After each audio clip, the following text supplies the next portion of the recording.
اعوذ باللہ من الشیطان الرجیم بسم اللہ الرحمن الرحیم وَكَأَيٍّ مِّنْ آيَةٍ فِي السَّمَاوَاتِ وَالْأَرْضِ يَمُرُّونَ عَلَيْهَا وَهُمْ عَنْهَا مُعْرِضُونَ وَمَا يُؤْمِنُ أَكْثَرُهُم بِاللَّهِ إِلَّا وَهُم مُّشْرِكُونَ أَفَأَمِنُوا أَن تَأْتِيَهُمْ غَاشِيَةٌ مِّنْ عَذَابِ اللَّهِ أَوْ تَأْتِيَهُمُ السَّاعَةُ بَغْتَةً وَهُمْ لَا يَشْعُرُونَ قُلْ هَٰذِهِ سَبِيلِي أَدْعُو إِلَى اللَّهِ عَلَىٰ بَصِيرَةٍ أَنَا وَمَنِ اتَّبَعَنِي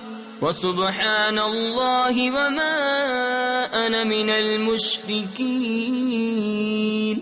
اور کتنی نشانیاں ہیں آسمانوں اور زمین میں کہ لوگ ان پر گزرتے ہیں اور ان سے بے خبر رہتے ہیں، اور ان میں اکثر وہ ہیں کہ اللہ پر یقین نہیں لاتے مگر شرک کرتے ہوئے۔